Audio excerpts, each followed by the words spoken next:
В этом видео о главных новостях Болгарии. Вы на канале «За чашкой кофе». Незамедлительно начнем. Первая новость касается водителей. Важные законы вступили в силу в Болгарии. Если посмотреть на статистику, то с начала года зарегистрировано 3500 серьезных ДТП с почти 300 пострадавшими и 4500 ранеными. Всего за 20 дней с начала июля в Болгарии было зарегистрировано 500 дорожно-транспортных происшествий. На дороге погибло 35 человек, пострадало более 600. И в связи с недавним увеличением числа смертей, вызванных водителями в нетрезвом виде или в состоянии наркотического опьянения, суды в Болгарии теперь могут конфисковать в пользу государства автомобили водителей, которые употребляли алкоголь или наркотические вещества.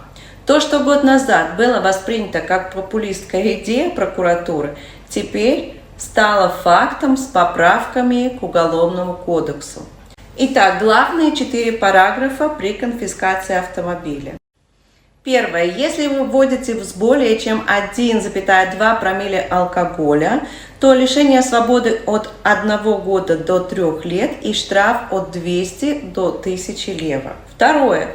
Если вы уже были судимы по пункту номер 1, то в случае повторного нарушения и с более чем 0,5 промилле автомобиль будет снова конфискован и наложен штраф от 500 до 1500 лева, а также лишение свободы от 1 года до 5 лет. Третье. Если вы садитесь за руль автомобиля после употребления наркотических веществ или их аналогов, здесь наказание конфискации от 1 до 3 лет в тюрьме и штраф от 500 до 1500 лева. В случае рецидива по пункту 3 наказание конфискации от 1 до 5 лет лишения свободы и штраф от 500 до 1500 лева. Спросите у Гугля, что означает 1,2 промилле алкоголя. Единственное, что скажу, что вроде бы как одна бутылочка пива – это 1 промилле. Следующая новость касается всех иностранцев, подающих документы на визу D. На днях вышла новость об аресте начальника МВД в связи с махинациями предоставления визы D. В результате операции задержан Павел Маринов, начальник отдела миграции в МВД города Разград. А также задержаны еще 2 причастных к преступлению лиц и 2 женщины, которые оказывали услуги переводчика. Речь идет о преступной схеме, в ходе которой 2 лиц осуществляли посредничество в наборе кандидатов на визу D, дающий право на долгосрочное пребывание в Болгарии. От нескольких людей я слышала, что теперь кто подает на визу D в городе Разград, их отправляют подавать документы в Софию, видимо, из-за следствий во всем отделе миграции. Друзья, будьте внимательны и очень осторожны, со всякого рода людей помогал. Ведь никто не хочет угодить в черный список и таким образом лишиться прав пребывания в Болгарии. Действуйте только по букве закона.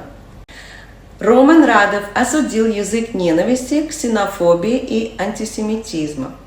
Недопустимо, чтобы политические разногласия приводили к разжиганию ненависти, этническим оскорблениям, заявил президент Болгарии. Организация евреев Болгарии «Шалом» также выразили тревогу в связи с эскалацией языка ненависти и антисемитских проявлений в Болгарии, призвав учреждения не бездействовать против этих явлений. Каждый 5-й болгарин требует запрета искусственного интеллекта, поскольку он угрожает людям. ЕС готовит первый в мире закон об искусственном интеллекте. Искусственный интеллект может определить, демонстрировать умения, присущие людям. Он может рассуждать, учиться, планировать или творить. Это ключевая технология будущего, которая развивается очень стремительными темпами и находит все больше полезных применений в сфере медицины, транспорта, производства. Однако существует и ряд рисков для потребителей. Поэтому Евросоюз определяет области, в которых использование искусственного интеллекта может нести высокие риски и вводит четкие правила и запреты, в каких случаях его нельзя использовать. Сегодня уже есть компании, которые увольняют своих сотрудников, так как их работу может делать искусственный интеллект. В июне темп изменения потребительских цен в месячном исчислении в Болгарии был отрицательным, минус 0,4%, а годовая инфляция за июнь 2023 года по сравнению с июнем 2022 года составила почти 9%, так сообщает Национальный статистический институт. Но в отношении продуктов питания инфляция остается высокой и составляет почти 13,5%. В отношении молока, молочных продуктов и яиц годовой темп роста достиг даже 20%, в то время как транспорт за один год подешевел почти на 14%. Болгарский банк развития подписал соглашение на сумму 175 миллионов евро с Европейским инвестиционным банком. Заключен договор о гарантиях между Банком развития и Европейским инвестиционным фондом в рамках программы Invest Europe. Цель соглашения – оказать поддержку болгарским малым и средним предприятиям, особенно с более высоким риском, профилем и невозможностью обеспечения. Напомню, что Болгарский банк развития – это кредитный институт, который на 100% является собственностью болгарского государства. Он был учрежден в 1999 году под названием «Поощрительный банк» в целях оказания поддержки малым и средним предпринимателям в стране. Добавок. Американские эксперты оценили инвестиционную привлекательность Болгарии. Немало инвесторов рассматривают Болгарию как привлекательное место для инвестиций с низкими расходами и правительственными стимулами к новым инвестициям. Страна предлагает одни из самых дешевых в рамках ЕС трудовых ресурсов в сочетании с низкими ставками плоского корпоративного и подоходного налога.